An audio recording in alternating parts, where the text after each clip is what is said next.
আমরা চাই আমাদের বাংলাদেশ মাদক মুক্ত, আল্লাহ কবুল করুন, চিল্লা বলুন আমিন। আমরা চাই আমাদের বাংলাদেশ যৌতুক মুক্ত, আল্লাহ কবুল করুন, চিল্লা বলুন আমিন। আমরা চাই আমাদের বাংলাদেশ নাস্তিক মুক্ত, আল্লাহ কবুল করুন, চিল্লা বলুন আমিন। একজনও দাঁড়িয়ে থাকবেন না, সবাই বসেন। একজনও দাঁড়িয়ে থাকবেন। এই যে হাত দিয়ে ইশারা দিই, আমার ইশারা তো বুঝবেন না, বান্ধবীর ইশারা ঠিকই বোঝেন। সবাই বসেন, বসেন। একজনও দাঁড়িয়ে থাকবেন না, সবাই বসেন, সবাই বসেন। আজকে 16ই ডিসেম্বর মহান বিজয় দিবস। আজকে বিজয় দিবসের শপথ হবে আগামীতে আমরা দুর্নীতি মুক্ত বাংলাদেশ গড়ব ইনশাল্লাহ। এই দেশে আর টেন্ডারবাজি চাঁদাবাজি চলবে না, কথা বলে ঠিক কিনা? সম্মানিত ভাইরা, আমার ভূমিকা আর কথা বাড়ানোর কোনো সুযোগ নাই, অনেক কথা বলার আছে। মনে রাখবেন, আমরা আজ থেকে কয়েক মাস আগে যখন কোরআনের কথা বলার জন্য যাইতাম, যেই বাড়িতে আমাদের খাওয়া দাওয়ার ব্যবস্থা থাকতো, সেখানে আমাদের বসার ব্যবস্থা থাকতো, এখানে কিছু বুদ্ধিজীবীদের আগমন ঘটতো। এরা এসে আমাদেরকে দিত প্রথম সবক, যে হুজুর ওয়াজ যা করবেন করবেন, বুঝে শুনে করবেন। কথা বলেন না কেন? মঞ্চে তুলে দেওয়ার পরে আবারও কিছু বুদ্ধিজীবীদের আগমন ঘটতো। এরা এসে আমাদেরকে দ্বিতীয় সবক দিয়ে বলতো, হুজুর এই এলাকাতে মোটামুটি আমরাই সব, আমরা যা বলি তাই হয়, ওয়াজ যা করবেন করবেন, খবরদার নেত্রীর বিরুদ্ধে যেন কোনো কথা না যায়। বলেন তো, এখন কি আর ওই বুদ্ধিজীবীদের টর্চ লাইট মেরে খুঁজে পাওয়া যায়? জোরে বলেন, পাওয়া যায়? কোরআনের মাহফিলের অনুমতি নেওয়ার জন্য থানার ওসি হিন্দু, তার কাছে যাওয়া লাগতো। কথা বলেন না কেন? হিন্দু ওসি সাহেবের মন চাইলে অনুমতি দিয়েছে, না চাইলে বলছে হবে না। আমরা শুনেছি উনি নাকি অমুক দলের বক্তা। বিভিন্ন অজুহাতে কোরআনের মাহফিল যারা বন্ধ করেছিল, আজকে তাদের ক্ষমতার দুয়ার বন্ধ করে দিয়েছে কে? এজন্য মনে রাখবেন, জালেমদের শেষ পরিণতি হলো পরাজয়, আর মাজলুমদের শেষ পরিণতি হলো বিজয়। শেষ বিজয়ের হাসি মুসলমানেরা হাসবে। কথা বলেন ঠিক কিনা? কষ্ট হয় আপনাদের? কোনো কারণে মন খারাপ করতেও পারেন, আমাদের কোনো আপত্তি নাই, কথা আমাদেরকে বলতেই হবে। আমি কোনো ভূমিকা দেব না, ডাইরেক্ট আল্লাহর কোরআন থেকে কথা বলতে চাই। যে কয় মিনিট সময় পাবো, আমি আমার কথা কোরআন এবং সুন্নাহর আলোকে কিছু কথা আপনাদের সামনে উপস্থাপন করার আল্লাহ যেন তার এই গোলামকে তৌফিক দান করেন। জোরে বলুন আমিন। আমার কোনো জ্ঞান নাই, জ্ঞান দেওয়ার মালিক কে? ক্বালু সুবহানাকা লা ইলমা লানা ইল্লা মা আল্লামতানা ইন্নাকা আনতাল আলিমুল হাকিম। বলুন সুবহানাল্লাহ। জ্ঞান দেওয়ার মালিক কে? আর একটু জোরে বলেন কে? আল্লাহর কাছে দয়া করুণা ভিক্ষা চেয়ে আপনাদের সকলের দোয়া নেই। এখানে অনেক বড় বড় আলেম ওলামা জ্ঞানী গুণী উপস্থিত আছেন। আমি অধম, তাদের ছাত্র হতে পারলে আমার কিসমত খুলে যেত। তো সকলের প্রতি শ্রদ্ধা সম্মান রেখে আলোচনা শুরু করছি। কষ্ট হচ্ছে আপনাদের? বিরক্ত হবেন না তো ইনশাল্লাহ? আমি কথা বলবো পবিত্র কোরআনুল কারীমের 23 নম্বর সূরা নাম্বার 23, বাতিলেরা হবে 26 ইনশাল্লাহ। বলেন, মোট আয়াত আছে 118, রুকু আছে 6টি। বিশ্বনবীর মক্কার জিন্দিগিতে এই সূরাটি নাজিল হয়েছেন। কোরআনুল কারীমের 23 নম্বর সূরা, 18 নম্বর পারার প্রথম সূরাটির নাম সূরাল মুমিনুন। বলেন কি নাম? সূরাল মুমিনুন। একটু জোরে বলেন কি নাম? সূরাল মুমিনুন। আল্লাহ পাক তার বিশ্বাসী বান্দাদের জন্য সূরাল মুমিনুন নাজিল করেছেন। যারা অবিশ্বাসী কাফের, এদের জন্য আল্লাহ পাক একটি সূরা নাজিল করেছেন। সূরার নাম কি? কুল ইয়া আইয়ুহাল কাফিরুন। কাফেরদের জন্য আল্লাহ পাক একটি সূরা নাজিল করেছেন। সূরার নাম হলো কাফিরুন। কথা বলেন ঠিক কিনা? যারা হলো দুদুল্যমান, দুই নৌকায় পা দিয়ে চলে, মুখে বলে একটা আর অন্তরে আর একটা, দুমুখ সাপ, বৃষ্টি যেই দিকে ছাতা ধরে সেই দিকে গোল আলু মার্কা, সব তরকারিতে চলে। ওদের নাম হলো কি? মুনাফিক। এই মুনাফিকদের জন্য আল্লাহ পাক একটি সূরা নাজিল করেছেন। সূরার নাম হলো মুনাফিকুন। কথা বলেন ঠিক কিনা? আমার ভাইয়েরা, মুনাফিক চেনা বড় কঠিন। মুনাফিকদের স্বভাব হলো ইসলাম নামের গাছের গোড়া কেটে মাথায় পানি ঢালে। চুপ করে থাক ধোকাবাজ, চোখে তোদের নাহি লাজ। চুপ করে থাক ধোকাবাজ, চোখে তোদের নাহি লাজ। গোড়া কেটে মাথায় ডালো পানি, তোদের চিনি আর কতকাল করবি রে শয়তানি। ওরা সকালবেলা কোরআনের মাহফিলের অনুমতি দিয়া সন্ধ্যাবেলায় পুলিশ পাঠায় বন্ধ করত। কথা বলেন। জুলুম করতে নাই। জুলুম কখনো চিরস্থায়ী হতে পারে? জুলুমের আজ হোক কাল হোক পতন আসে। জালেমদের পতন আছে, ইমানদারদের পতন নাই। মাজলুমের পতন নাই, মুসলমানের পতন নাই। মুসলমান মাথা উঁচু করে বেঁচে থাকার জাতি। বাঁচতে হলে সিংহের মতো 1 ঘন্টা বাঁচতে চাই, বিড়ালের মতো মেও মেও করে 100 বছর হায়াত দরকার নাই। কথা বলে ঠিক কিনা? চলুন সামনের দিকে যাই। কথা বলবো কোন সূরা থেকে? মুনাফিক চেনা বড় কঠিন ভাই। মুনাফিকের আলোচনা করতে গেলে 1-1.5 ঘন্টা চলে যাবে, ওইদিকে আমরা যাব না। দাড়ি টুপি থাকার পরে মুনাফিক হতে পারে, হজ করার পরে আলহাজ মুনাফিক হতে পারে। নবীর পিছনে নামাজ পড়ে লোকটা যদি মুনাফিক হয়, আপনার আমার পিছনে নামাজ পড়ে তার সাথে বড়টা হবে। কথা বলে ঠিক কিনা? এজন্য মুনাফিক হইতে সাবধান। মুনাফিক হইতে মনে রাখবেন, অমুসলিমের ভিতর থেকে মুনাফিকের জন্ম হয় না, মুসলমানের ভিতর থেকেই মুনাফিকের জন্ম হয়। আর ইসলামের সবচাইতে বেশি ক্ষতি করে এই মুনাফিক মার্কা মুসলমানেরা। এজন্য মুনাফিক হইতে সাবধান। আমার বিশ্বাস ময়মনসিংহের মাটিতে কোনো মুনাফিকের জায়গা নাই। কথা বলেন ঠিক কি না? মনে থাকবে তো ইনশাআল্লাহ? তাহলে সূরার নাম সূরাল মুমিনুন। আমি আলোচনা শুরু করে দিলাম। জবান ছেড়ে সবাই একটু মহাব্বতে আমার সঙ্গে তেলাওয়াত করুন। আউযু বিল্লাহি মিনাশ শাইতানির রাজিম। বিসমিল্লাহির রাহমানির রহিম।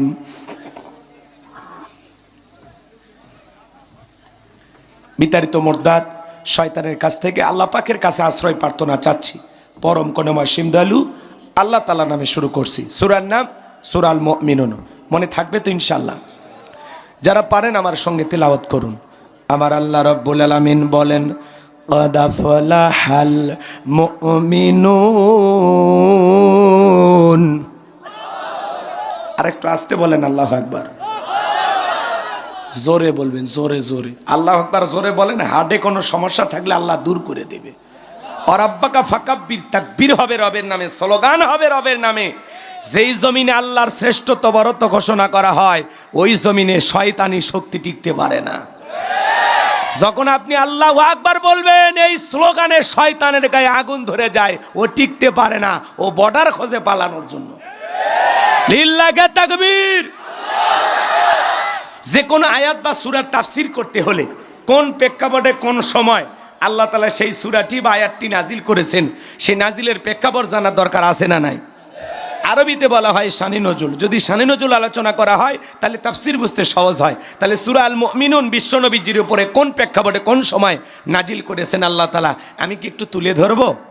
কষ্ট হবে না? নাজিলের সময়কালটা কেমন ছিল আমি কি বলবো? মনে থাকবে তো ইনশাআল্লাহ? আমি যা বলতে চাই দিল দিয়ে কথাগুলো শুনবেন আমার ভাইয়েরা। নবীজির প্রিয় সাহাবী হযরত ওমর ফারুক রাদিয়াল্লাহু তাআলা আনহু বলেন, আমি মৌমাছির গুনগুন আওয়াজ শুনলাম। ডানে তাকায় মৌমাছি নাই, বামে তাকায় মৌমাছি নাই। হযরত ওমর ফারুক ডেকে বলেন, আমি নবীজির চেহারা মোবারকের দিকে তাকায়া দেখি নবীজি ফিস ফিস করে কি যেন তেলাওয়াত করতেছেন। হযরত ওমর ফারুক ডেকে বলেন, আমার বোঝার বাকি রইল না, আসমান থেকে নবীজির উপরে কোরআনুল কারীম নাজিল হচ্ছে, আর বিশ্ব নবী কোরআনুল কারীম রিসিভ করতে ব্যস্ত। বলুন আল্লাহু আকবার। তাহলে মৌমাছির গুনগুন আওয়াজ হলে কোরআনুল কারীম নাজিল হয়। দপ্তরি ছুটির ঘন্টায় বারে মারে টন টন আওয়াজ হইলে কোরআনুল কারীম নাজিল হয়। নবীজি যখন ঘোড়ার উপরে থাকতেন, ওই সময় যদি কোরআনুল কারীম নাজিল হইতো, ওহির ভারে ঘোড়ার পা গুলো বালুর ভিতরে ডেবে যেত। বলেন আল্লাহু আকবার।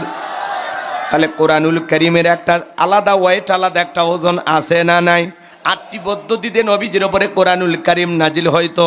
এত কথা বলার সময় নাই। দীর্ঘ 23টি বছরে নবীজির উপরে কোরআনুল কারীম নাজিল হয়েছে। এ বাজান গো আমার, এমন মুসলমান আছে 30, 40, 50 বছর বয়স হয়ে গেছে, আল্লাহর কোরআনটা খুলেও দেখে নাই। এমন মুসলমান আছে না? না, নিজেকে মুসলমান দাবি করে কিন্তু কোরআন পড়তে জানে না, কোরআনের সাথে সম্পর্ক নাই। এমন মুসলমান আমাদের সমাজে আছে না নাই? আল্লাহর পাঠানো চিঠি কোরআনুল কারীম নামক কিতাবটা পড়ার দরকার আছে না নাই? পড়বেন তো ইনশাল্লাহ। কোরআনের সাথে সম্পর্ক রাখবেন বাজান, তকদির আল্লাহ তাআলা খুলে দেবেন। সামনের দিকে যাই, যে কথা বলতে চাচ্ছিলাম অনেক লম্বা হবে, লম্বা করার সুযোগ নাই। হযরত ওমর ফারুক ডেকে বলে, নবীজির কোরআনুল কারীম রিসিভ করা শেষ হয়ে গেল। বিশ্ব নবী সাহাবায়ে কেরামদের দিকে মুখ ঘোরায় ডেকে বলেন, আমার সাহাবীরা শোনো, এই মাত্র আসমান থেকে জিবরাইল এসে আমার উপরে সূরা আল মুমিনুনের 10টি আয়াত কারিমা নাজিল করে জানায় দিয়ে গেলেন, নবী গো, এই 10টি আয়াতের ভিতরে আল্লাহ রাব্বুল আলামিন তার আদরের মুমিন বান্দাদের জন্য 7টি গুণাবলী নিয়ে 7টি কোয়ালিটি নিয়ে আলোচনা করেছেন। কোন মুমিন যদি এই 7টি গুণে গুণান্বিত হতে পারে, এই 7টি বৈশিষ্ট্য অর্জন করতে পারেন, এই 7টি গুণ দিয়ে তার জীবনটাকে সাজাইতে পারেন, আমার আল্লাহ রাব্বুল আলামিন বলেন, উলাইকা হুমুল ওয়ারিসুন আল্লাযীনা ইয়ারিসুনাল ফিরদাউস হুম ফিহা খালিদুন। আমার আল্লাহ রাব্বুল আলামিন বলেন, তারাই উত্তরাধিকারী হবেন জান্নাতুল ফিরদাউসের। সেখানে তারা চিরকাল বসবাস করবেন। আমার আল্লাহ কোনোদিন জান্নাত থেকে বের করে দেবেন না। চিৎকারে মেরে বলুন সুবহানাল্লাহ। কারা কারা জান্নাতে যেতে চান, দুইটা হাত তুলে মালিককে দেখান। আল্লাহ আমাদের সবাইকে জান্নাতুল ফিরদাউসের ওয়ারিস হিসেবে কবুল করুন। জোরে বলুন আমিন। এবার সংক্ষিপ্ত কথা, হাত তোলেন, হাত তোলেন। এই যে এদিকে খেয়াল করেন, আমার দিকে খেয়াল করেন। জান্নাতে যেতে হলে কয়টা গুণাবলী? 7টি। 7টি আঙ্গুল দেখান। জোরে বলেন কয়টি? আরো জোরে, জোরে বলেন কয়টি? আরো জোরে, জোরে বলো না। হাত নামান। একটু মিছিল করার অভ্যাস করেন, সামনে মিছিল করার দিন আসতেছে। কথা কোন ঠিক না? রাগ করতেছেন মনে হয়। আমার ভাইয়েরা, বাবা মারা গেলে ওয়ারিশ সূত্রে সন্তান যেরকম বাবার সম্পত্তির ভাগ পায়, কোন মুমিন যদি এই 7টি বৈশিষ্ট্য 7টি গুণ দিয়ে তারা জীবনটাকে সাজাইতে পারেন, জান্নাতুল ফেরদাউসের ভিতরে তার নামে জায়গা বরাদ্দ থাকবে। বলুন সুবহানাল্লাহ। আরেকটু জোরে বলুন সুবহানাল্লাহ। এদিকে খেয়াল করেন, আল্লাহ তাআলা আমাদেরকে ভালোবেসে মুসলমানের ঘরে জন্ম দিয়া জান্নাতের রাস্তা একটু আগায় দিছে। সুবহানাল্লাহ বলবেন না? এরপরে পৃথিবীর শ্রেষ্ঠ ধর্ম ইসলাম ধর্মের মানুষ বানায়া জান্নাতের রাস্তা আর একটু আগায় দিয়েছে। পৃথিবীর শ্রেষ্ঠ কিতাব কোরআনুল কারীম দান করে জান্নাতের রাস্তা আর একটু আগায় দিয়েছে। এরপরে আখিরি নবীর আখিরি উম্মত বানায়া আল্লাহ তাআলা জান্নাতের রাস্তা আর একটু আগায় দিয়েছে। এখন একটু আমল করলেই জান্নাত। সেরা নবী পাইছি, সেরা কিতাব পাইছি, সেরা ধর্ম পাইছি, সেরা জাতি। কুনতুম খায়রা উম্মাতিন উখরিজাত লিন-নাস, তোমাদেরকে উত্তম জাতি বানাইলাম, ভিআইপি বানাইলাম। সৃষ্টির সেরা আমাদেরকে কে বানিয়েছেন? জোরে বলেন কে? একটু আমল করলেই জান্নাত। মাত্র 7টি গুণাবলী। শুনবেন না বাড়ি যাবেন? আজকে যত বক্তা আছে, যত দিনের দায়ী আসছে, মুফাসসির আসছে, যাওয়ার কোনো সুযোগ নাই। মনে করেন 4-5 দিনের মাহফিল আপনারা একদিনে আয়োজন করছেন। আল্লাহু আকবার। আমি তো অবাক হয়ে যাচ্ছি, এত বড় বড় আলেমদেরকে আপনারা দাওয়াত দিয়েছেন। এর মধ্যে সবচাইতে ভাঙ্গা এবং কমজোরি বক্তা আমি। বাড়ি যে গাইবান্ধা, গরিব এলাকায়, তো আমার ভাষা কি আপনারা বোঝেন নাকি? কষ্ট হচ্ছে না তো? ইনশাল্লাহ। হ্যাঁ, আমি একটু আঞ্চলিক ভাষা এলাকায় কথা বলি, আপনারা আবার ভুলভাল বুঝবেন না। একটু মনোযোগ দিয়ে শুনবেন, তাহলে মজা লাগবে তাহলে শুরু হয়ে গেল। বলবো ইনশাল্লাহ। তাকবীর দেন, লিল্লাহি তাকবীর। আমার ভাইয়েরা, বিশ্বনবী তখন সাহাবায়ে কেরামদের সামনে তেলাওয়াত করে শুনিয়ে দিলেন। আমার আল্লাহ রাব্বুল আলামিন বলেন, ক্বাদ আফলাহাল মুমিনুন। আমার আল্লাহ রাব্বুল আলামিন বলেন, অবশ্যই মুমিনেরা সফল। অলরেডি মুমিনেরা সফল হয়েছে তারা ঈমান এনেছে যারা। আল্লাহু আকবার বলেন।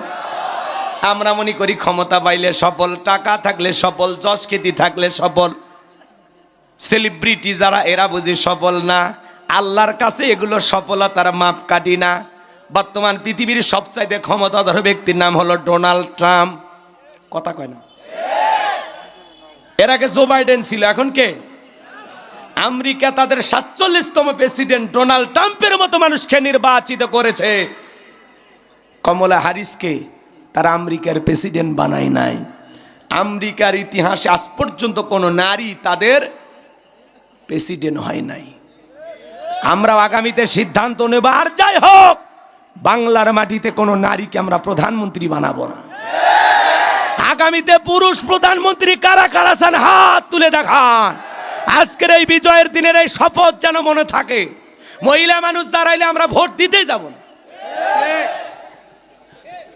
কিসের মহিলা মানুষ আমাদের অভিভাবক হবে? পুরুষ হবে নারীর অভিভাবক। এটাই আল্লাহর বিধান, এটা আল্লাহর ফয়সালা। কথা কোন ঠিক না? দেখলেন না 16 বছর ঘর জামাইয়ের মতো চাপ দিয়ে রাখছিল, কিছু বলতে পারছিলেন?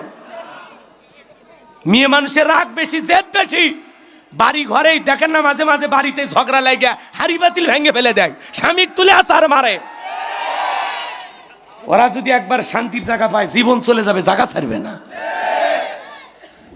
দেখেন তো পাশের দেশে গেছে, বলে মাঝে মাঝে আমাদেরকে কল দিয়ে খোঁজ খবর নেয়, কল রেকর্ড ফাঁস হয়, বলে আমি দেশের খুব কাছে আছি, চট করে আসবো।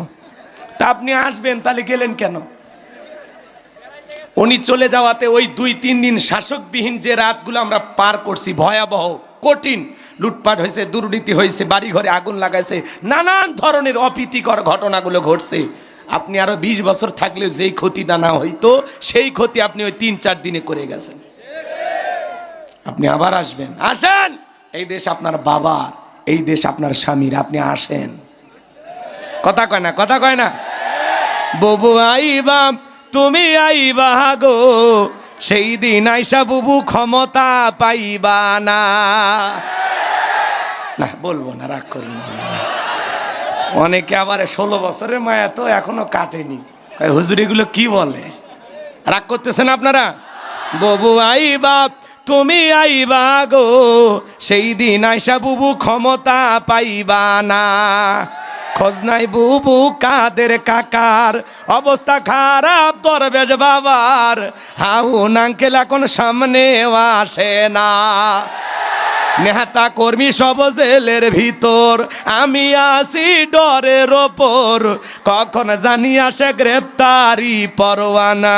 বুবু আইবা তুমি আইবা গো, সেই দিন আইসা বুবু ক্ষমতা পাইবা না। ক্ষমতার চেয়ার থেকে নামা সহজ, কিন্তু ওই চেয়ারে ওঠা কঠিন। আর চেয়ারের একটা আলাদা মজা আছে। এই যে আমি যখন বসছি চেয়ারে, মনে হয় আমি গিয়ারে আছি। এই চেয়ারের যে কি শান্তি ভাই, 16 বছর থাকার পরেও স্বাদ মেটেনি। এ কথা কন নাকি আপনারা? সিদ্ধান্ত নেওয়া লাগবে বুঝে শুনে। কি মাথা ঠিক আছে তো? ইনশাল্লাহ। ইয়া আইয়ুহাল্লাযীনা আমানু তাকুল্লাহ, হে ঈমানদারগণ আমি আল্লাহকে ভয় করো, হাক্কা তুকাতিহি, ভয় করার মতো ভয় করো। আপনি আমি যখন মসজিদে নামাজের জন্য দাঁড়িয়ে যাব, দুনিয়াবি সব চিন্তা ভাবনা, দুনিয়াবি সব ভাবনা মসজিদের বাইরে রেখে টেনশন মুক্ত হৃদয় নিয়ে আল্লাহর ভয় নিয়ে সলাতে দাঁড়াইতে হবে। কিভাবে ভয় করব? আমি সলাত আদায় করবো আর মনে মনে খেয়াল করবো আমি নামাজ আদায় করতেছি, আমার মালিক আল্লাহ আমাকে দেখতেছেন। আমি মনে মনে ভয় করবো আমি নামাজ আদায় করতেছি, আমার আল্লাহ আমার সামনে দাঁড়িয়ে আছেন। এদিক খেয়াল করেন, রাত 10টায় যদি ফাঁসির আসামিকে বলা হয় রাত 12টায় তোমার ফাঁসি, ফাঁসির আসামি যদি ইমানদার হয়, সে যেরকম 2 রাকাত নামাজ জীবনের শেষ মনে করে আদায় করবে, ঠিক প্রত্যেকটা ওক্তে নামাজ আদায় করবেন। আর মনে মনে খেয়াল করবেন এই জহরের সলাত আমার জীবনের শেষ সলাত, এই আসরের নামাজ আমার জীবনের শেষ নামাজ। এইটা ভেবে যদি নামাজ আদায় করেন, তাহলে নামাজগুলো আল্লাহর দরবারে কবুল হবে, নামাজগুলো তাহলে সুন্দর হবে। কথা বলে ঠিক কিনা? কিভাবে সলাত আদায় করবেন বাজান? আম্মা জান আয়েশা ডেকে বলেন, নবীজি নামাজের ভিতরে এত লম্বা সময় ধরে দাঁড়িয়ে থাকতেন, আমি মাঝে মাঝে তাকায় দেখতাম নবীজির পা মোবারক ফুলে উঠেছে। আম্মা জান আয়েশা আরো ডেকে বলেন, আমি তাকায় দেখতাম নবীজি এত লম্বা সময় ধরে রুকু করতেন, সিজদা করতেন, মাঝে মাঝে মনে হয় নবীজি আর কোনোদিন সিজদা থেকে মাথা উঠাবেন না।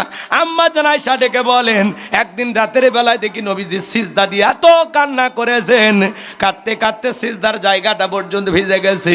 আম্মা জান আয়েশা অপেক্ষায় বসে থাকলেন, নবীজি যখন সিজদা থেকে মাথা উঠাইলেন, আম্মা জান আয়েশা জিজ্ঞাসা করেন, নবী গো এত কান্না কেন করেছেন, কি হয়েছে আপনার? বিশ্বনবী ডেকে বলে, আয়েশা আমি তো আমার জন্য কাঁদি না, আমি কাঁদি আমার গুনাহগার উম্মতের জন্য। আমি আল্লাহর কাছে কেঁদে কাঁদি বলি, আল্লাহ আমার গুনাহগার উম্মতের গুনাহগুলো তুমি মাফ করে দাও। আমার ভাইয়েরা, নবী যদি সিজদা দিয়ে আপনারা মানে গুনাহ মাফের জন্য আল্লাহ তাআলার কাছে দোয়া করেন, আমরা হলাম মূল ভিকটিম, মূল আসামি, মূল অপরাধী। তাহলে নিজেদের গুনাহ মাফের জন্য আল্লাহর কাছে দোয়া করা দরকার আছে না? না। জীবনে এমন 2 রাকাত নামাজ কি পাওয়া যাবে যে হুজুর আমি 2 রাকাত নামাজ পড়েছিলাম 2 ঘন্টা ধরে, পাওয়া যাবে? অথচ সাহাবা ইকরাম 2 রাকাত নামাজ পড়েছেন সারা রাত ধরে। আল্লাহু আকবার বলেন। কিভাবে সালাত আদায় করবেন বাজান? 5 ওয়াক্ত সালাত, এইটা তো ডিউটি, এটা তো আদায় করাই লাগবে, এটা রবের বাধ্যতামূলক ওয়ার্ডার। 5 ওয়াক্ত নামাজ নফল না ফরজ? জানে না এমন মুসলমান আছে? জোরে বলেন। এজন্য যুবক তোমাদের অনুরোধের ভাষায় বলে যাই, 5 ওয়াক্ত সালাত আদায় করা লাগবে। পাশাপাশি রাতের 1টা 2টা 3টার দিকে উঠা বিবির ভালোবাসা ত্যাগ করে, আরামের বিছানা ত্যাগ করে, ঠান্ডা পানি দিয়া ওযু বানায়া নিরালাই নিবৃত্তিতে যারা যায় নামাজে দাঁড়িয়ে যায়, এই নামাজ দুনিয়ার কাউকে দেখানোর জন্য নয়, এই নামাজ হলো আল্লাহ তাআলাকে রাজি খুশি করার জন্য। কথা বলেন ঠিক কিনা? আমার আল্লাহ রাব্বুল আলামিন বলেন, কুল ইন্না সালাতি ওয়া নুসুকি ওয়া মাহইয়ায়া ওয়া মামাতি লিল্লাহি রাব্বিল আলামিন। সূরা আনআম আয়াত নাম্বার 162। আল্লাহ রাব্বুল আলামিন জানিয়ে দিলেন, নবীজি আপনি বলুন, আমার নামাজ, আমার কুরবানি, আমার জীবন, আমার মরণ লিল্লাহি রাব্বিল আলামিন, আসমান জমিনের প্রতিপালকের জন্য। তাহলে মুমিন জীবনের সব ইবাদত হবে আল্লাহ তাআলাকে রাজি খুশি করার জন্য। যারা তাহাজ্জুদের যায় নামাজে দাঁড়িয়ে যায়, আল্লাহ তাদের মর্যাদা বাড়িয়ে দেয়। বলেন আল্লাহু আকবার। এ যুবক, গভীর মনোযোগ দিয়ে গুনাহগারের কথাগুলো শ্রবণ করে যান। আমি যে কথা বলতে চাই বাজান, আপনি আমি যখন তাহাজ্জুদের যাই নামাজে দাঁড়িয়ে যাব, এই নামাজ দুনিয়ার কাউকে দেখানোর জন্য নয়, এই নামাজ হলো একমাত্র আল্লাহর নৈকট্য লাভের আশায়, আল্লাহকে পাওয়ার আশায়, আল্লাহকে রাজি খুশি করার জন্য। কথা বলেন ঠিক কিনা? জহরের নামাজ দুনিয়াবি তাড়াহুড়ো থাকে, আসরের নামাজ দুনিয়াবি তাড়াহুড়ো থাকে, এ বাজান গো আমার মাগরিব এশাই তাড়াহুড়ো থাকে, কিন্তু তাহাজ্জুদের সালাতের সময় কোনো তাড়াহুড়া নাই। রাতের 1টা 2টার দিকে কোনো তাড়াহুড়া থাকে? ওই যাই নামাজে দাঁড়িয়ে গেছেন কার জন্য? এজন্য আল্লাহ রাব্বুল আলামিন বলেন, ওয়াল্লাযীনা ইয়াবিতুনা লিরাব্বিহিম সুজদান ওয়া কিয়ামা, যারা রাত্রি জাগরণ করে আমি আল্লাহকে সিজদা দেয়, আমি আল্লাহর জন্য দণ্ডায়মান হয়ে যায়। তাহলে গভীর নিশীথে আল্লাহকে সিজদা দেওয়ার জন্য দাঁড়িয়ে যাওয়া লাগবে, আর সিজদায় লুটিয়ে পড়ে আল্লাহর কাছে দোয়া করে বলা লাগবে, রব্বানা সরিফান্না আযাবা জাহান্নাম ইন্না আযাবাহা কানা গরামা। হে আমাদের রব, ওই কঠিন ভয়ঙ্কর জাহান্নামের আগুন থেকে আমাদের মুক্তি দাও। ওই জাহান্নামের আযাব শাস্তি সহ্য করার ক্ষমতা আমাদের নাই। আল্লাহ রাব্বুল আলামিন বলেন, ইন্নাহা সাআত মুস্তাকাররাও ওয়া মুকামা, নিশ্চয়ই আবাসস্থল হিসাবে, বসতির জায়গা হিসাবে ওই জাহান্নাম কত না নিকৃষ্টতম একটা স্থান। জাহান্নাম সুখের জায়গা না, ওইটা হলো যন্ত্রণার কারখানা। আমার আল্লাহ রাব্বুল আলামিন বলেন, ইন্না জাহান্নামা কানাত মিরসাদা লিত্তাগিনা মাআবা লাবিসিনা ফিহা আহকাবা লা ইয়াযুকুনা ফিহা বারদাও ওয়ালা শারাবা ইল্লা হামিমাও ওয়া গাসসাকা। আল্লাহ রাব্বুল আলামিন বলেন, ইন্না জাহান্নামা কানাত মিরসাদা, নিশ্চয়ই জাহান্নাম ফুলসিরাতের কিনারায় ওত পেতে রয়েছে। আল্লাহর অবাধ্য গুনাহগার বান্দাদের থাকার আবাসস্থল। ওই জাহান্নামের আগুনে মানুষ জ্বলতে জ্বলতে চেহারাগুলো পুড়ে কয়লার মতো কালো হয়ে যাবে। আমার ভাইয়েরা, মানুষ ক্ষুধার্ত হয়ে যখন খাবার প্রার্থনা করবে, আমার আল্লাহ তখন জাহান্নামী বান্দাদেরকে খাইতে দিবে কাঁটাযুক্ত ফল জাক্কুম। হাতে হাতে পরিবেশন করা হবে। ওই ফল পাওয়া মাত্র জাহান্নামী যখন গলার ভিতরে যাবে, গলার মাঝামাঝি আটকে যাবে, ভিতরেও যাবে না, বাহিরেও আসবে না। যত গলা নাড়াচাড়া করবে কাঁটাগুলো ফুটবে আর ফুটবে। জাহান্নামীরা যন্ত্রণায় ছটপট করবে, চিৎকার মারবে আর ডেকে বলবে, আল্লাহ এ কেমন ফল খাওয়াইতে দিলা, ভিতরেও যায় না বাহিরেও আসে না। আল্লাহ জাহান্নামীকে ওই ফল খাওয়াইতে দিয়েছে ক্ষুধা মেটানোর জন্য না, শাস্তি বাড়ানোর জন্য। তখন জাহান্নামীরা পানি পানি বলে চিৎকার মারবে। আল্লাহ বলেন, লা ইয়াযুকুনা ফিহা বারদা ওয়ালা শারাবা, তাদেরকে মিনারেল ওয়াটার দেওয়া হবে না, সুস্বাদু কোনো পানি দেওয়া হবে না। যে পানি পান করেছে সে তৃষ্ণা মিটাবে। কেমন পানি দেবে? ইল্লা হামিমান ওয়া গাসসাকা, এমন উত্তপ্ত ফুটান্ত গরম পানি দেওয়া হবে যা পুষ ব্যতীত কিছুই নয়। ওয়ে বাজান, দেহের ভিতরে বড় বড় ফোড়া হয়, ফাটায় দিলে কি বের হয়? তরমুজের রস। কি বের হয় বলেন না? পুষ, পুষ, হলুদ কালারের পুষ। হাসপাতাল থেকে 1 গ্লাস সংগ্রহ করে দেব, খাবেন নাকি? 50,000 টাকা, 1 লাখ দিলে অবশ্যই খাবেন। শুনে ঘৃণা লাগতেছে না? সি সি হুজুর, এটি খাওয়া যায়? জাহান্নামীদের খাদ্য এটা। কার খাদ্য? ইল্লা হামিমাউ ওয়া গাসসাকা। হুজুর এখানে বসে আছে, সূরা নাবার 25 নম্বর আয়াত। আল্লাহ বলেন, এমন উত্তপ্ত ফুটান্ত গরম পানি তাদেরকে পান করানো হবে যা পুষ ব্যতীত কিছু নয়। ওই পুষওয়ালা দুর্গন্ধওয়ালা পানি যখন জাহান্নামীরা পান করবে, জাহান্নামীর লারি ভুড়িগুলো গলে গলে পিছনে রাস্তাতে পড়ে যাবে। ওই পানি চেহারার সামনে নিলে চেহারা ঝলসে যাবে, দেহের গোস্তগুলো খসে খসে পড়বে। বলেন তো, এই জাহান্নামীর শাস্তির কথা যে আমি বলতেছি, 2-3 ঘন্টা আলোচনা করলেও শেষ হবে না। আমি ওইদিকে যাব না, শুধু টাচ দিয়ে যাচ্ছি। কষ্ট হয় আপনাদের? বলেন তো, জাহান্নামের শাস্তি ঘটেছে না ঘটবে? এটা জোরে বলেন না ভাই। আল্লাহ অগ্রিম সংবাদ পাঠিয়ে দিয়েছেন যে বান্দা এখনো সময় আছে, সাবধান হও। জাহান্নামের 1 জোড়া জুতা যে পায়ে দিয়ে থাকবে, ওই জুতার গরমে মাথার মগজ টকবক করে গলে নাক মুখ কান দিয়ে বের হয়ে যাবে। তাহলে বলেন বাজান, ওই জাহান্নামে থাকা আমাদের পক্ষে কি সম্ভব? আমরা কি জাহান্নামে যেতে চাই? তাহলে বাঁচতে হলে কি করা লাগবে? নেক আমল করা লাগবে। বাঁচতে হলে কি করা লাগবে? মালিকের কুদরতি কদমে সেজদা দিতে হবে। কথা বলে টিকেরা? আমার ভাইয়েরা, নবী যদি আপনার আমার গুনাহ মাফের আশাই, আপনাকে আমাকে জাহান্নাম থেকে বাঁচানোর আশাই যদি আল্লাহ তাআলার কাছে সিজদা দিয়ে কান্না করতে পারেন, তাহলে নিজেদের গুনাহ মাফের জন্য আমাদেরকেও সিজদা দিয়া কান্না করার দরকার আছে না? না। যারা তাহাজ্জুদের সালাত আদায় করে, এরা চাইতে দেরি, আল্লাহ ওদেরকে দিতে দেরি করে না। যারা তাহাজ্জুদের সালাত আদায় করে যায় নামাজের মাধ্যমে, রুকু সিজদার মাধ্যমে, গভীর নিশিতে ইবাদতের মাধ্যমে আল্লাহর সাথে প্রেম করে, এদের জীবনে সফলতা আছে, ব্যর্থতা নাই। চিৎকারে মেরে বলুন আল্লাহু আকবার। তাহলে আল্লাহর প্রিয় বান্দা যারা রাত্রি জাগরণ করে আল্লাহর প্রেমের সাগরে ডুব দিবে তারা। আর যুবক যারা আছে এরাও রাত্রি জাগরণ করে, ইউটিউব ইন্টারনেট ঘাটাঘাটি করে, ইমো মেসেঞ্জারে বান্ধবীর সাথে সেটিং কইরা সারা রাত খালি মোবাইলে লেখালেখি করে। হ্যালোজান খাইছো, ঘুমাইছো? মেয়েটা রাগ করে বলে, আজকে আমি ভাতই খাবো না। তখন বলতেছে, তুমি না খাইলে আমিও খাবো না। নিজের মা খাইছে কিনা খবর নেয় না, বাবা খাইছে কিনা খবর নেয় না, বান্ধবী না খাইলে ওই দুষ্ট যুবকের মুখে খাবার ওঠে না। এরকম হাইব্রিড যুবক আছে না? নাই।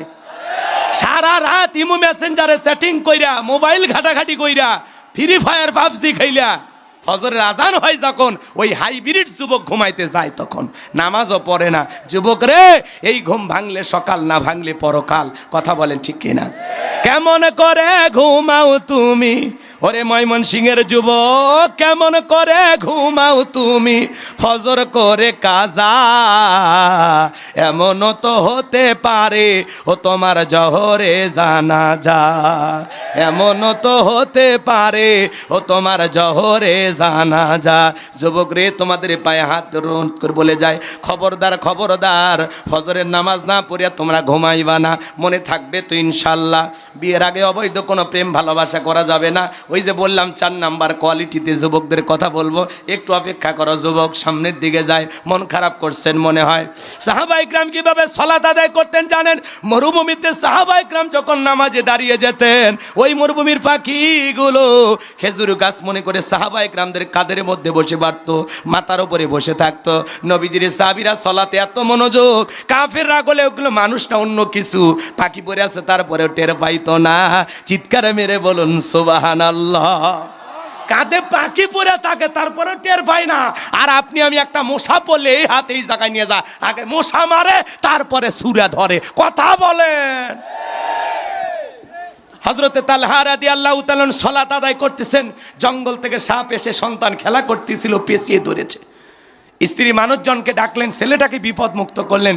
হযরতে তালহা নামাজ শেষে জিজ্ঞাসা করে, বিবি বাড়িতে এত মানুষজন, ব্যাপারটা বুঝতে পারলাম না। ডেকে বলে, স্বামী আপনি যখন সালাত আদায় করতেছিলেন, জঙ্গল থেকে সাপ এসে সন্তানটাকে পেঁচিয়ে ধরেছিল, আমি মানুষজনকে ডাকলাম, ছেলেটাকে বিপদ মুক্ত করলাম। এত ঘটনা আপনার চোখের সামনে ঘটে গেল, আপনি কি কিছুই বলতে পারেন না? হযরতে তালহা ডেকে বলেন, বিবি রে, নামাজের মধ্যে মন যদি এদিক সেদিক চলে যায় তাহলে নামাজ তো আর নামাজ থাকে না। আল্লাহু আকবার। আর আপনি আমি নামাজ পড়ি ময়মনসিংহে, মন চলে যায় ঢাকা শহরে। কথা বলে না কেন? নামাজ পড়ে নান্দাইলে মন চলে যায় মধুপুরে। নামাজের ভিতরে দাঁড়াইয়া দুনিয়াবি এত চিন্তা ভাবনা মাঝে মাঝে মনে হয়, নামাজ 2 রাকাত চলতেছে না 3 রাকাত, মনে থাকে না। নামাজের ভিতরে দুনিয়াবি এত চিন্তা মাঝে মাঝে মনে হয়, সিজদা 2টা দিলাম না 1টা দিলাম, নামাজের ভিতরে ব্রেক করে চিন্তা করলাম। আমাদের পাগল মন খালি ছটপট করে, আর নামাজের ভিতরে উল্টাপাল্টা মনোভাব। কথা কয় না গো? একটা গবেষণায় বলা হয়েছে, বাংলাদেশে কিছু কিছু নামাজিদের নামাজের ভিতরে মন 8 সেকেন্ডও স্থির থাকে না। আমাদের মন এত অস্থির। কথা কন? এই জন্য এত তাড়াহুড়ো করিয়া মন নিয়ে নামাজ পড়লে হবে না। এক মুরব্বী এত তাড়াহুড়ো করে ওযু করছে, এক ঠ্যাং না ধুয়ে মসজিদে ঢুকছে। টাইসালা মসজিদ, পিছলা খায়া, চাচা একদিক লঙ্গি একদিক, তাও বলে আল্লাহু আকবার। মানুষ কয় চাচা আগে লঙ্গি ঠিক করেন, কয় না আগে জামাত ধরি। আছে না নাই বাজান? এত তাড়াহুড়ো করে নামাজ পড়লে হবে না। নামাজ পড়তে হবে ধীরে স্থির ভাবে। 2 রাকাত 2 মিনিটে শেষ করে, 4 রাকাত 4 মিনিটে শেষ। এই 4G 5G গতির নামাজ পড়লে নামাজ হবে না। জহরের 4 রাকাত সুন্নত, ইমাম আর মুসল্লি একসাথে নিয়ত বেঁধেছে, ইমামের 2 রাকাত হওয়ার আগে মুসল্লি 4 রাকাত শেষ। হুজুর জিজ্ঞাসা করছে, চাচা মিয়া আমার 2 রাকাত হয় না আর আপনার 4 রাকাত হয়ে গেল? বলে, হুজুর আপনাদের চর্চা কম। আছে না নাই ভাই? আর যখন রমজান মাসে আসে, প্রত্যেকটা মসজিদে মানে নামাজের প্রতিযোগিতা শুরু হয়ে যায়। 20 মিনিটে 20 রাকাত শেষ। ভাই গো ভাই, এইভাবে নামাজ পড়লে নামাজ হবে না।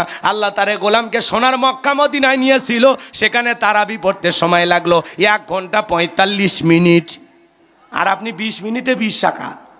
কি নামাজের পাওয়ার গো, কি গতি গো! আছে না নাই? আবার দেখবেন এই যে এই জায়গায় কি বলতেছেন আল্লাহ তাআলা, আল্লাযীনা হুম ফী সালাতিহিম খাশিউন, যারা নিজেদের সালাত বিনয়ের সহিত, নম্রতার সহিত, আল্লাহর ভয় নিয়া, খুশু খুজু ভাব নিয়া, আল্লাহর ভয় নিয়া আদায় করা লাগবে। আপনি নামাজের মধ্যে দাঁড়ায় দাড়ি চুলকান, টুপি ঠিক করেন, লঙ্গি খুলে যায়, আপনার লঙ্গি এত খোলে একটা রশি বাঁধবেন। নামাজ পড়তে পড়তে ফোন রিসিভ করে বলে, হ্যালো দোস্ত নামাজি আছে। এরকম ডিজিটাল নামাজিও আছে না নাই? পাখা দিয়ে বাতাস করবেন না, কোনো বক্তাক না। এগুলো মিডিয়াতে যায় না। পৃথিবীর অন্য দেশের মানুষ বলবে, আরে বাংলাদেশ এখনো এত গরিব, একটা ফ্যান নাই, পিছনে পাখা দিয়ে বাতাস করতেছে। খবরদার, এগুলো কোনো মাহফিলে করবেন না। পারলে ফ্যানের ব্যবস্থা করবেন, না হলে হাত দিয়ে কোনো বক্তা বাতাস করার দরকার নেই। কথা কন না আপনারা? রাগ করতেছেন? এটা দেখতে কেমন দেখা? একটা স্ট্যান্ড ফ্যান নাই আপনাদের এলাকায়? কোনো বক্তা যদি চাই একটু ফ্যান দিবেন, না লাগলে লিখবে না। আমার ঘামতে দেন, টাকাটা হালাল করা লাগবে নাকি কন? হ্যাঁ, খবরদার পাখাতে বাতাস করুন, দেখতে খারাপ দেখে। কষ্ট হয় আপনাদের? কষ্ট হয়? মন খারাপ করেছেন বাজান? তাকবীর দেন, লিল্লাহে তাকবীর। কথা মনে আপনারা ভুলে গেছেন? তাহলে নামাজের মতো আদায় করার দরকার আছে না নাই? ধীরস্থির ভাবে আল্লাহকে রাজি খুশি করার জন্য 5 ওয়াক্ত সালাত আদায় করার দরকার আছে না নাই? নামাজের মতো আদায় করা লাগবে।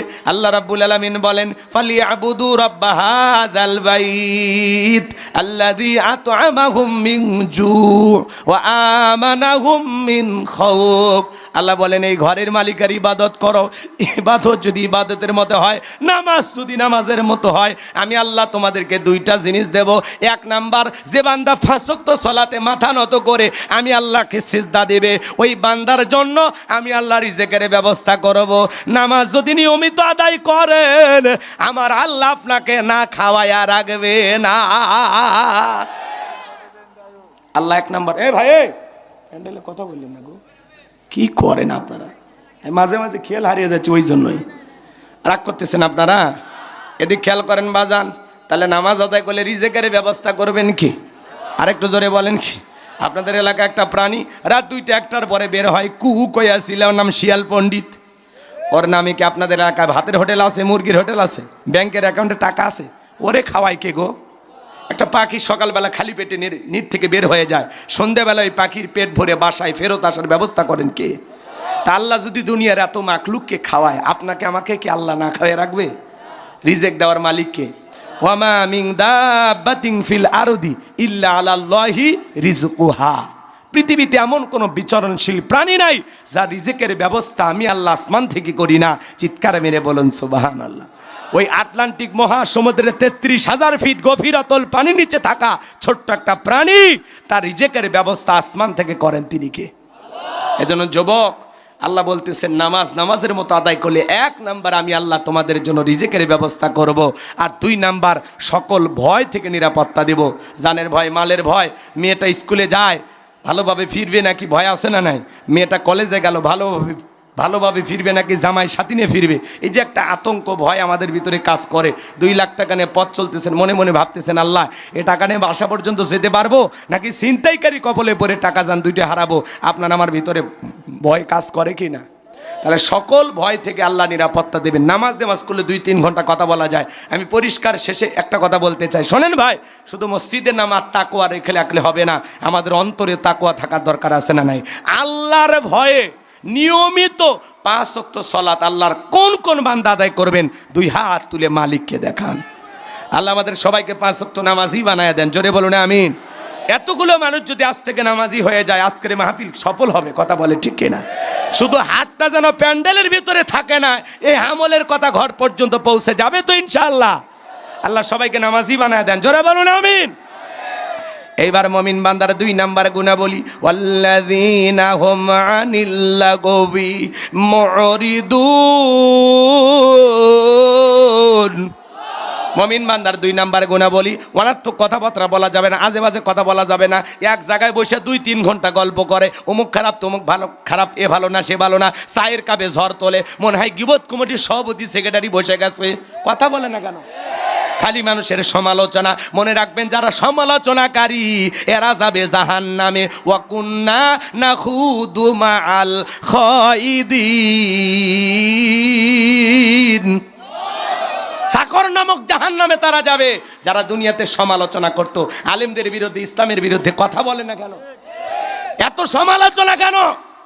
এই সভা আগে মহিলাদের ছিল, 4-5 জন মহিলা এক জায়গা হলে গীবত করতো, পরনিন্দা চকুলখুরি করতো। আর এখন এই সভা পুরুষের ভিতরে ঢুকে গেছে, 4-5 জন এক জায়গায়, কিসের হাজি কিসের হুজুর, সব সমালোচনা শুরু হয়ে যায়। এই যে গীবত করা, মৃত ভাইয়ের গোস্ত খাওয়ার সমান। আপনি মৃত ভাইয়ের গোস্ত খাবেন? দুনিয়ার কোনো মানুষ খাবে? তাহলে আপনি কেন গীবত করেন? কেন সমালোচনা করেন? এক জায়গায় বসে চুপ থাকবেন, চুপ। মুমিন বান্দা, আপনি যে প্রত্যেকটা কথা বলতেছেন, আপনার জবানের প্রত্যেকটা কথার হিসাব একদিন মালিকের কাছে দিতে হবে। মা ইয়ালফিজু মিন কাউলিন ইল্লা লাদাইহি রাকিবুন আতীদ। বান্দা এমন কোনো কথা বলে না যে কথা রেকর্ড করার জন্য আমার ফেরেশতারা নাই। আপনার জবানের প্রত্যেকটা কথা রেকর্ড করা হচ্ছে। মাহফিলে বৈশা যদি মনে মনে কিছু বলেন, ওইটাও রেকর্ড হচ্ছে। বাজারে বৈশা যারা গোলাম রব্বানির সমালোচনা করতেছে, ওইটারও রেকর্ড হচ্ছে। প্রত্যেকটা কথার জবাব আল্লাহর কাছে আপনাকে দিতেই হবে। আপনি চায়ের কাপে যা মানুষের সমালোচনা করেন না, চা খাচ্ছেন খান, খবরদার চুপচাপ খান। বেশি কথা বললেন না, মুখ পুড়িয়ে যাবে। কথা কয় না, কথা কয় না। আল্লাহ রসুল বলেছেন তোমরা যদি দুইটা জিনিস সংযত রাখতে পারো, হেফাজত করতে পারো, একটা হলো দুই চলের মাঝখানে থাকা নরম জিহুব্বা, আর দুই উরুর মাঝখানে থাকা লজ্জাস্থান, এই দুইটা যদি কন্ট্রোল করতে পারো, হেফাজত করতে পারো, আমি নবী তোমাদের জান্নাতের জিম্মাদারি নিলাম। চিৎকার মেরে বলুন সুবহানাল্লাহ। তাহলে জবান দিয়ে যা খুশি তাই বলা যাবে না। মানুষের সমালোচনা না করে নিজের আত্মসমালোচনা করেন, নিজের জীবনের ত্রুটিগুলো তালাশ করেন। আমার জীবন তো ভুলে ভরা, আমি তো অনেক অপরাধ করেছি। আরে ভাই, নিজের গুনার টেনশনে ঘুম আসে না, মানুষকে নিয়ে ভাবার সময় আছে? এ জোরে বলেন আছে? এজন্য খবরদার মানুষের সমালোচনা করব না, নিজের আত্মসমালোচনা করব, নিজের জিন্দিগির ত্রুটিগুলো তালাশ করব। তাহলে মুমিন বান্দার 2 নাম্বার গুণাবলী, অনার্থক কথা বলা যাবে না, অপ্রয়োজনীয় কথা বলা যাবে না। চুপচাপ থাকেন, মাংস মাতা নাজা, চুপ থাকলে আপনি নাজাত পাবেন। বলুন আল্লাহু আকবার। মুমিন বান্দা জবান দিয়ে সে কথা বলবে যে কথা বললে সব হয়। বলেন আল্লাহু আকবার। এদিক শোনেন বাজান গো আমার। মুমিন বান্দার 2 নাম্বার গুণাবলী, অনার্থক কাজ করা যাবে না। মুমিনের টাকা হলে মুমিন সিনেমা হল বানাবে না, যাত্রা গানের আয়োজন করবে না, গানের কনসার্ট দেবে না, মদের বার দেবে না, সিনেমা হল বানাবে না। মুমিনের টাকা হলে মুমিন মসজিদ বানাবে, মাদ্রাসা বানাবে, ঈদগাহ মাঠ বানাবে, কবরস্থান বানাবে, রাস্তার মধ্যে 10টা ফলের গাছ লাগায়া দেবে, পুকুরের ঘাট বানায় দেবে, টাকা পয়সা দিয়া দুঃখী মানুষকে সহযোগিতা করবে। কথা বলেন ঠিক? দিও না, দিও না। আমি তো চাইনি, চাইছি একটু ঘামতে দাও, ঠিক আছে? কষ্ট হচ্ছে আপনাদের মনে হয়? দিল দিয়া কথাগুলো বোঝার চেষ্টা করবেন বাজান গো আমার। আমি যে কথা বলতে চাচ্ছিলাম, তাহলে মুমিনের টাকা হলে মুমিন ভালো কাজে টাকা ব্যয় করবে। কথা কয়। আর ওনারা 4,500 কোটি টাকার ভাস্কর্য বানাইছিল বাপের নামে। কথা কন, কি লাভ হইল? 5 আগস্টে ভাস্কর্যের মাথায় উঠে মানুষ পেশাব করছে, আপনার বাবার সম্মান বাড়ছে? আপনি কি ভুল করলেন? এই টাকাগুলো যদি গরিব দুঃখীকে খাওয়ার জন্য খরচ করতেন, মাদ্রাসা মসজিদের জন্য খরচ করতেন, বেকার যুবকদের কর্মস্থানের ব্যবস্থা করে দিতেন, আপনার বাবার কবরে সব পৌঁছে যেত। আর আপনি এমন কায়দায় 4,500 কোটি টাকা খালি ভাস্কর্য বানাইতে গিয়েও আপনার কি মনে হয় 4,500 কোটি টাকা খরচ আছে, আর অর্ধেক নেতাদের পকেটে উঠছে? একটা সাইনবোর্ডে লেখা থাকে না, দুর্নীতি মুক্ত আমার এই অফিস, ঘুষ মুক্ত আমার এই অফিস, লেখা থাকে না ভাই? ওই যে সাইনবোর্ডটা লেখছে ঘুষ মুক্ত, দুর্নীতি মুক্ত, ওই সাইনবোর্ডটা বানাইতেও দুর্নীতি করছে। কথা কয় না গো? কি রাগ করছেন আপনারা? এই জন্য ভাইয়েরা আমার, এই ভাস্কর্যের বিরুদ্ধে আলেম ওলামা প্রতিবাদ করে জেলখানায়। আল্লামা মামুনুল হককে এই একটা কারণেই নিয়ে গেছে যে আমি আমার বাবার ভাস্কর্য বানাবো। হুজুরেরা তো মাথা গরম কে? হুজুর যে তোমার বাবার ভালো চায়, আমরা ইমানদার আর এক ইমানদারের ভালো চাই। কথা বলেন। ভাস্কর্যের সংস্কৃতি এটা মুসলমানের সংস্কৃতি না, মূর্তির সংস্কৃতি, এটা মসজিদদের কালচার। কথা বলেন ঠিক এরা? হুজুর উচিত কথা কইলে দোষ। কথা কন ঠিক কে না? আপনারা মন খারাপ করেছেন, বাজান গো আমার মন খারাপ করবেন না। তাহলে মুমিনের টাকা হলে মুমিন ভালো কাজে টাকা ব্যয় করবে। কথা বলেন ঠিক কে না? মুমিন বান্দার 3 নাম্বার, এ যুবক, মুমিন বান্দার 2 নাম্বার গুণাবলী, মুমিন বান্দা কান দিয়ে যা শুনবে বুঝে শুনে শুনবে। গান বাজনায় কান দিয়ে শ্রবণ করা যাবে না। যুবক রে, কানের ভিতর ইয়ারফোন লাগায় গান শোনো, রূপবানে না আছে কমর দোলাইয়া, আল্লাহর ফেরেশতারা কবরে নে পিটাবে ঝোলাইয়া ঝোলাইয়া। সিরাজগঞ্জের এক যুবক রেল লাইন পার হয়ে যাচ্ছে, কানের ভিতর ইয়ারফোন লাগায়া, ট্রেন এসে ধাক্কা মেরে 3 টুকরা করে ধুয়ে গেছে। মরার পরেও কানের ভিতর ইয়ারফোন লাগানো ছিল। এখন কবরে যা, ফেরেশতারা তোর জায়গা মতো বাদ্যযন্ত্র বাজায় দিবে। কথা বলেন ঠিক কে না? যুবক, তোমাদের পায়ে হাত দিয়ে অনুরোধ করে বলে যায়, এই কান আল্লাহ গান শোনার জন্য দেয় নাই। হক্কানি ওলামা ইকরামদের বয়ান শুনতে হবে, ইসলামী সঙ্গীত শুনতে হবে, কোরআন তিলাওয়াত শ্রবণ করতে হবে। ভালো ভালো কথা কান দিয়ে শ্রবণ করা দরকার আছে না নাই? তাহলে মুমিন বান্দার 2 নাম্বার গুণাবলী, অনার্থক কথাবার্তা বলবো না, প্রয়োজন যতটুকু কথা বলবো ততটুকু, অনার্থক কাজ করব না, ভালো কাজ চালু করব। আর এদিক খেয়াল করেন, অনার্থক জিনিস শ্রবণ করব না, সেইটাই কান দিয়ে শুনবো, যেইটা শুনলে সব হয়। এক কথায় সব আছে যেখানে আর গুনাহ আছে যেখানে। মনে থাকবে তো ইনশাআল্লাহ? লিল্লাহে তাকবীর, লিল্লাহে তাকবীর। মুফতি রাফি বিন মনির সাহেবের আগমন, লিল্লাহে তাকবীর। আমার ভাই এসেছেন, আমি লম্বা কথা আর বলার সুযোগ পাবো না। আমার ভাইয়েরা, মুমিন বান্দার 3 নাম্বার গুণাবলী ওয়াল্লাযীনা হুম লিযাকাতি ফাইলুন। মুমিন বান্দার 3 নাম্বার গুণাবলী হলো, আল্লাহ যদি মুমিন বান্দাকে ধনী বানায়, নেশাব পরিমাণের সম্পদের মালিক বানায় দেয়, মুমিন বান্দা হিসাব করে করে যাকাত দেবে কার ভয়? জোরে বলেন, কয় লাখ টাকার কয় হাজার টাকা যাকাত আসছে, কয় কোটি টাকার কয় লাখ টাকা যাকাত আসছে, মুমিন বান্দা সক্রিয়ভাবে হিসাব করে করে বছরে একবার যাকাত দেবে কার ভয়ে? যাকাত দেওয়া নফল না ফরজ? যাকাত আসছে দারিদ্রতা বিমোচন করার জন্য, যাকাত আসছে অভাব মুক্ত সমাজ রাষ্ট্র দেশ করার জন্য, যাকাত আসছে রাস্তার এপারে 10 তালা এই পারে গাছতলা এর ব্যবধানকে দূর করার জন্য, যাকাত আসছে এই সমাজের পথে পড়ে থাকা অবহেলিত মানুষের অধিকার প্রতিষ্ঠিত করার জন্য। রাগ করতেছেন আপনারা? ভাই ভাই শেষ করে দিই নাকি? কালেকশন করতে বলতেছে, করে দেব। আসলে মেহমান বসে কষ্ট আমার, আমি যদি ভাইরে বসায় রাখি আর এক মাহফিলে আমারও আধা ঘন্টা কেউ বসায় রাখবে। ভাই আসছে, ভাইয়ের সম্মানে ছেড়ে দেওয়া দরকার। তো কমিটির ভাইয়ের একটা আপত্তি করছে, আপনারা কি রাগ করছেন আমার কথায়? এই শোনেন, বাংলাদেশের অর্থনীতি যাকাত ভিত্তিক না সুদ ভিত্তিক? এই সুদ ভিত্তিক হারাম অর্থনীতি দিয়া কঠিন কালেও বাংলাদেশকে কেউ দারিদ্র মুক্ত করতে পারবে না। ওই যারা মাথা পিছু আয় দেখা নাই, ওই ঘোড়ার ডিমের আয় দেখায় কোনো লাভ নাই। বাংলাদেশকে পরিবর্তন করতে হলে যাকাত ভিত্তিক অর্থনীতি চালু করা লাগবে। হে জোরে বলেন, যাকাত ভিত্তিক অর্থনীতি চালু করে যাকাত মন্ত্রণালয়ের দায়িত্ব এই দেশের বিজ্ঞ ইসলামিক স্কলার দিনে দেওয়া লাগবে। কমসর ডালসর বিকাশের টাকা সর, দেশের টাকা বিদেশে পাচার করে ওই দুর্নীতিবাজ এমপি মন্ত্রী চেয়ারম্যান মেম্বারকে দিলে হবে না। ওরা খালি নিজেরটা বোঝে। নির্বাচনের আগে সাইকেল কেনার টাকা নাই, তার এখন ঢাকায় বাড়ি, মাথা খেলে। টাকা কে দিছে? জিবরাইল। সারাদিন আমরা জিকির করি, কোরআন পড়ি, কই 1 বস্তা দেয় না তো। 11 লক্ষ কোটি টাকা দুর্নীতি করে বিদেশে পাচার করেছে। কথা বলে ঠিক কিনা? প্রত্যেকটা এমপি মন্ত্রী 5 কোটি 10 কোটি টাকার দামের গাড়িগুলো গ্যারেজে পড়ে আছে, সরার মতো মন্ত্রী নাই। কথা কর নাকি আপনারা? বিরক্ত হয়েছেন আপনারা? হ্যাঁ, ব্যাংকের অ্যাকাউন্টে টাকা আছে, হাউন আঙ্কেলের রিসোর্ট পড়ে আছে, কুত্তে ঘুরিচ্ছে। হাজার হাজার বিঘে জমি পড়ে আছে, বেঞ্জির আছে, নেতারা আছে, মন্ত্রীরা সব কোথায় গেল, এমপিরা সব কোথায় গেল, কোথায় কাদের কাকা? ওদের সারা দেশটা বড় লাগে ফাঁকা ফাঁকা। পালাবো না, পালাবো না, পালাবো না, যাই না তাদের দেখা, ওদের সারা দেশটা বড় লাগে ফাঁকা ফাঁকা। আইন মন্ত্রী আটকে গেল আইনেরই ফাঁকে, দাড়ি সারা দরবেশটারে ভণ্ড ভণ্ড লাগে। শুনেছি ভাই কত নেতা নেত্রী খাইতেছে ভাই ডান্ডা, বিচারপতি কালামানিকের ফাটিয়েছে নাকি আন্ডা। এটা আমার খবর না, মিডিয়ার খবর। এই বিচারপতি শামসুদ্দিন মানিক আল্লামা সাইদি হুজুরকে মৃত্যুদণ্ডের রায় দিয়েছিল। আমরা বলতে চাই ওই একই ট্রাইব্যুনালে বিচারপতি মানিককেও মৃত্যুদণ্ডের রায় দিতে হবে। এরা বিচারকের নামে বিগত সরকারের 5 চাটা গোলাম ছিল। এই বিচারপতি মানিক 116 জন আলেমের তালিকা করে দুদকের কাছে জমা দিয়েছিল। আমার মতো গাইবান্ধার ভাঙ্গা বক্তা, রোল নাম্বার ছিল 23। আমার সিরিয়ালে কত নাম্বার ছিল?